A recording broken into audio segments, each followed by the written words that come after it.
मनुष्य का भाई कौन है, बंधु कौन है, सखा कौन है, हितैषी कौन है? ये पहला प्रश्न है। दूसरा प्रश्न है बुद्धिमान कौन है? बुद्धिमान, बुद्धिमान होना कोई छोटी बात नहीं। बुद्धिमान अलग अलग क्षेत्र में लोग बुद्धिमान हुआ करते हैं। कोई चिकित्सा क्षेत्र में बुद्धिमान है, कोई युद्ध क्षेत्र में बुद्धिमान है, कोई साधना क्षेत्र में बुद्धिमान है, तो कोई घर के काम काज में बुद्धिमान है। जैसे अभी मेरे से कहा जाए पकौड़ी बनाओ तो मैं नहीं बना पाऊंगा, फिर ये बुद्धिमान है, ये पकौड़ी बना देंगे, कचौड़ी बना देंगे और सुखौड़ी बना देंगे। लेकिन इनसे कहा जाए तुम प्रवचन सुनाओ तो ये नहीं सुना पाएंगे। प्रवचन में हम बुद्धिमान हैं और ये भोजन बनाने में बुद्धिमान है। हर व्यक्ति किसी न किसी फील्ड में, किसी न किसी क्षेत्र में बुद्धिमान होता है। और बुद्धिमान ही जो कई क्षेत्रों में बुद्धिमान है, जिसमें कई कलाएं हैं।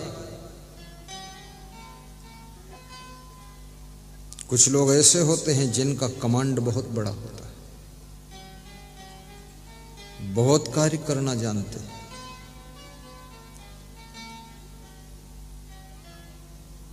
तो कबीर साहब कहते हैं सयाना वह है, बुद्धिमान वह है, जो भक्ति के मार्ग को भूलता नहीं, जो ज्ञान के पथ से विचलित होता नहीं, सो सयान मार्ग रह जाइए। बुद्धिमान वो है जो सतमार्ग पर टिक जाता है, जो भक्ति के मार्ग को छोड़ता नहीं, जो कर्तव्य के पथ से विचलित होता नहीं, वो बुद्धिमान है। वह बुद्धिमान नहीं है जो एक साल भक्ति करे और दूसरे साल खूब दारू पिए और तीसरे साल खूब जुआ खेले और चौथे साल फिर भक्ति करने लग जाए, फिर माला जप रहा श्री राम जय राम जय। मुझे एक साधु मिला तो बोला कि मैं 3 बार साधु बन चुका हूं। बोले तीसरी बार बना हूं तो आपको मिला। तो हमने कहा 3 बार क्यों बनना पड़ा, मैं तो एक ही बार बना कंप्लीट। बोले पहली बार बना तो फिर एक स्त्री में मोहित हो गया तो साधु से विचलित हो गया, फिर गृहस्थी में चला गया। फिर गृहस्थी में बहुत दुख मिला तो दूसरी बार फिर साधु बना, तो फिर मोह आ गया तो फिर खिसक गया, तो फिर गृहस्थी में गया। फिर वहां बहुत रगड़ी लग गई, पूरी खोपड़ी गंजी हो गई। ये गृहस्थी का रगड़ा भी बहुत कठिन है, ये हर व्यक्ति के बस की बात नहीं है। गृह कारज नाना जंजाला, ते अति दुर्गम शैल विशाल। तो बोले अब तीसरी बार फिर साधु बना, आपको मिला हूं। बोले बस अब पक्का। फिर मुझे सूचना मिली वो 5 साल बाद फिर गृहस्थी में गया। ये व्यक्ति सयाना नहीं कहा जा सकता, बुद्धिमान नहीं कहा जा सकता, समझदार नहीं कहा जा सकता है। जिसका निश्चय अटल नहीं है, संकल्प पक्का नहीं है, प्रतिज्ञा दृढ़ नहीं है, वो व्यक्ति बुद्धिमान सयाना कैसे हो सकता है? भीष्म प्रतिज्ञा होनी चाहिए संत की, कोई काम करो दृढ़ संकल्प लेकर करना चाहिए और कभी डिगना नहीं चाहिए। हिमालय पहाड़ टल जाए लेकिन आपको टलना नहीं चाहिए। निश्चय अटल की ढाल पर सब विघ्नवार टलंत जू। बहुत जल्दबाजी में संकल्प भी मत लीजिए, हड़बड़ी में प्रतिज्ञा भी मत लीजिए, लेकिन प्रतिज्ञा लो तो भीषम प्रतिज्ञा होनी चाहिए, और संकल्प लो तो राजा हरिश्चंद्र जैसा संकल्प होना चाहिए, उसको पूरा कर दीजिए। और ये भी याद रखना, कबीर कहते हैं भक्ति का मार्ग सुख का मार्ग है। जिसको सुख पाना है वो भक्ति के रास्ते पर आइए। तुलसीदास ने भी लिखा है मानस में, जब भगवान श्री राम 14 वर्ष का वनवास पूर्ण करके अयोध्या को वापस लौटे तो अवधवासियों को समझा रहे। भगवान राम बहुत बड़े विद्वान थे, प्रवक्ता थे, प्रवचनकार थे, सत्संग सुनाते थे, ज्ञानी थे। ऐसे थोड़े कोई भगवान मान लेगा, अरे गहरे नत्थु खैरे भगवान थोड़े बनते।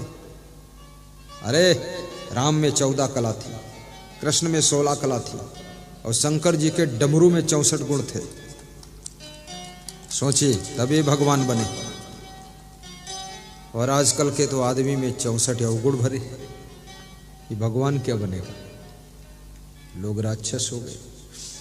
तो राम भगवान पूर्ववासियों को ज्ञान दे रहे क्या ज्ञान देते हैं?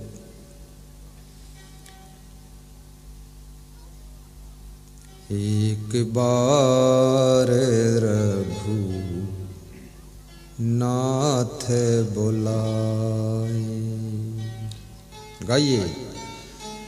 एक बार रघु नाथ बुलाए,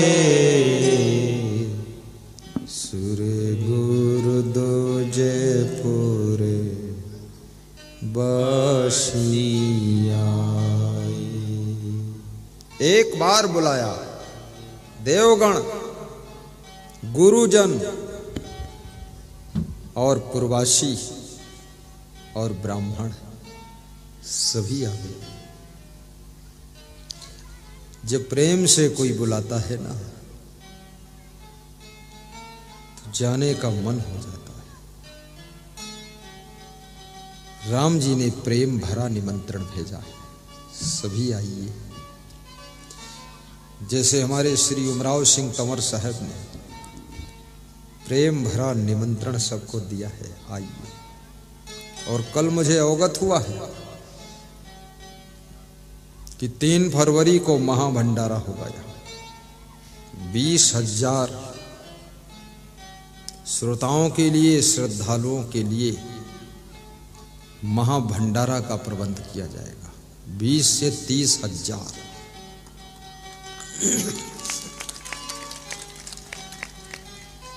इसलिए आप कल व्रत रहना, परसों पूरा माल छपो।